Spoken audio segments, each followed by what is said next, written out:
1009 करोड़ के daddies home with the ladies, ये daddy सबका है तो मैनर्स भी होने चाहिए, जिससे दूर दूर तक कोई लेना देना नहीं है डैडी का।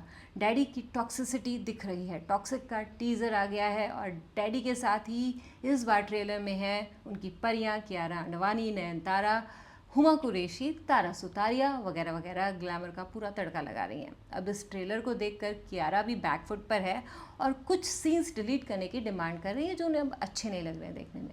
डैडी 3 बार रिलीज़ डेट पोस्टपोन कर चुके हैं मूवी के। मुझे लगता है कि ट्रेलर में ही सारी मूवी देख लेंगे हम सब जब तक ये फिल्म जो है वो रिलीज़ होगी, क्योंकि बार बार तो पोस्टपोन हो ही जाती है, क्योंकि इस बार इसका मुकाबला एथा से होना है। श्रद्धा कपूर की मूवी है, श्रद्धा कपूर की नॉर्थ में ठीक ठाक फ़ैन फॉलोइंग है और लोग देखने जाते हैं उनकी पिक्चर।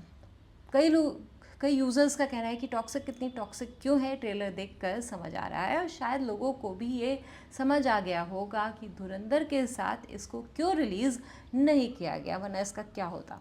एक यूज़र ने ट्विटर पर अपनी नाराज़गी दिखाते हुए कहा कि ये साल के वर्षों में जितनी भी पिक्चरें आई हैं सबसे आपत्तिजनक टीज़र है। उनका कहना है कि फिल्म में महिलाओं को सिर्फ आकर्षण की वस्तु की तरह दिखाया गया है और इसके डायलॉग भी महिलाओं के प्रति सम्मानजनक नहीं लगते। उन्होंने यहाँ तक कहा कि लोग महिलाओं का सम्मान करते हैं जो उन्हें ऐसी फिल्मों को कतई सपोर्ट नहीं करना चाहिए। सब आउट ऑफ सिलेबस है, समझ ही नहीं आ रहा है कि हो क्यों रहा है और क्या हो रहा है।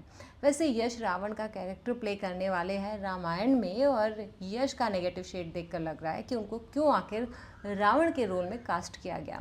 लेकिन रावण वेदों का ज्ञाता था और बड़ा शिव भक्त था, कहीं ट्रोलिंग ना हो जाए यश की मूवी की।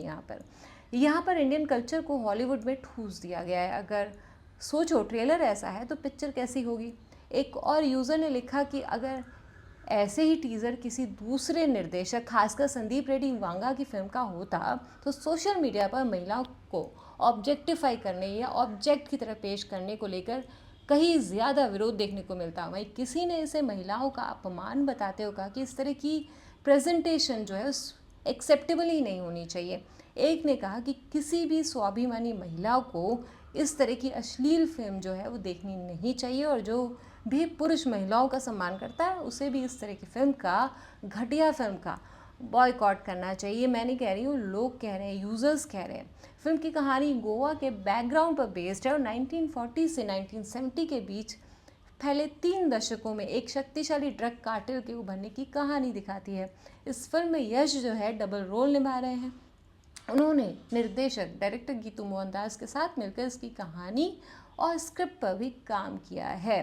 फिल्म की शूटिंग कन्नड़ और इंग्लिश में एक साथ की गई है।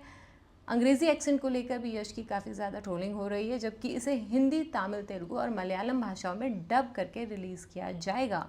And what do you think about this trailer, और क्या आपको भी इस फिल्म का इंतज़ार है और क्या कुछ आपको इस ट्रेलर में अच्छा लगा, मुझे कमेंट सेक्शन में ज़रूर बताइएगा, वो भी बहुत ही मर्यादित भाषा के साथ। मुझसे जुड़ने के लिए thank you so much, take care and bye.